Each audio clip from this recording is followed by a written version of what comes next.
All right, hopefully everything is good. I'm just gonna go for it. Cool. Hey guys, this is Brian. Channel's called Brian RF. Probably gonna change it at some point, but for now, that's what it's called, Brian RF. For the first video, originally I was gonna talk about my car history, like kind of, diving into the cars of my past, of all the previous cars I've had since my first car, and kind of leading up to where I am now. Just kind of like get us up to speed. I'll still make that video, but I think in the attempts of recording that, which was another clip I have that I'll insert now as to why I'm not using that because of terrible audio. All right, here we go. Don't buy cheap Amazon mics, heads up. From that, I actually found there was a reoccurring theme from all the talking points in that video, which led me to make this video, which I think is a little bit more relevant and probably more meaningful, that I think a lot of you guys could potentially take away from. More substance, if you will. So with that, here are a few things to not do when trying to buy your JDM dream car.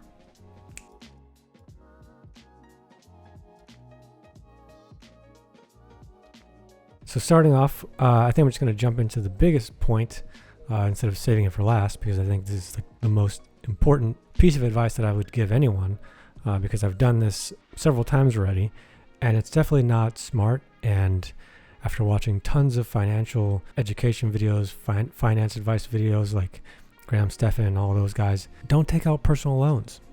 Tip number one, don't take out personal loans, especially for used cars, for JDM cars, for most things in life. Just try not to take out a personal loan if you can. If you can avoid it, I would highly recommend doing that.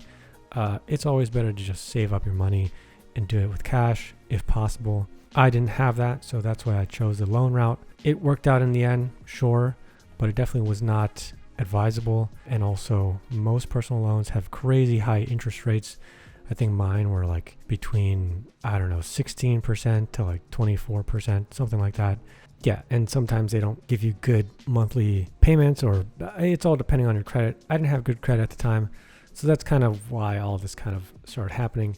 But yeah, don't take out personal loans for used cars, especially like, 90s JDM cars, 90s tuner cars, like stuff you get off Craigslist. Like, why are you taking a loan out for that? It's kind of wild.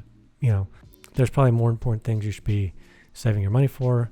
If you do need to take out a loan for something, probably do it for something that's more meaningful in your life. Like, your family, house. If something bad happens, save it for those types of events, not a Miata or 72 Datsun 240. You know what I mean? So those are real examples, by the way.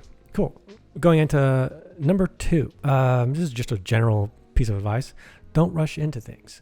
And I think that kind of stems from the whole loan situation. I rushed into them. For example, when I got my 72 Datsun 240Z, I rushed into it. Sure, I've always dreamed of having a classic Datsun for a while before that, but it was never like a real realistic thought that let me go do these steps to try to attain this kind of a thing. It was just kind of like, I see posts on Instagram, I like them. Oh, that's cool. Maybe one day, that kind of idea, right? But somehow in 2018, within like a month, I was like obsessed. I got onto this idea of like, I need a Datsun right now. And mind you, there was nothing wrong with the car that I had at the time, which was a 97 Miata. Worked perfectly fine. It was great. But I ended up getting rid of that car to go pursue a Datsun just because I had some idea that I wanted a Datsun at that time. And yeah, one thing leads to another. Found myself trying to take out a loan, got denied for the first loan. And then I was like, that doesn't mean anything. I'm going to keep trying. I tried again, got myself into another loan with a bad rate. Not fun. So yeah, word of advice, don't rush into things. Number three would be, don't trade your car for another car unless you're sure of the value of said car. And by that, a brief example, all of this kind of stems around the Datsun, to be honest. Although I love that thing and I wish I still had it, not a lot of good decisions around that car. But yeah, basically to get out of the Datsun, because I found myself a bit overwhelmed at the time. It had a lot of upkeep that it needed, being a 40 plus year old car. I did go down the route of trying to sell it, trying to recoup some of that money. even tried to like make a profit out of it because I got the car for $12,000, so that was a $12,000 loan. If you're keeping up, not good. So I tried to sell it, being, you know, it's a classic car, and I was trying to like get on the hype train of like selling a Datsun. I listed it for like, I don't know, 20 something thousand, which I think it could have realistically maybe could have gotten like 18 if I really tried, you know, maybe put a little bit more effort into cleaning it up. It was really good condition. I'll throw in some photos and clips as I'm talking about it, just to show you that it's a really good example, but definitely wasn't perfect. It wasn't collector grade status. It wasn't like a winner on Pebble Beach. Definitely not. But it was really good for what it was. That being said, I ended up getting frustrated, not getting anyone to buy it. Everyone was like, you know, really caught up on, is it all original? Does all the parts match? Is it a matching engine? Which it wasn't. It was a swapped engine with a swapped transmission. So those things really matter when you're talking about classic cars. And so didn't get much traction on the sales side.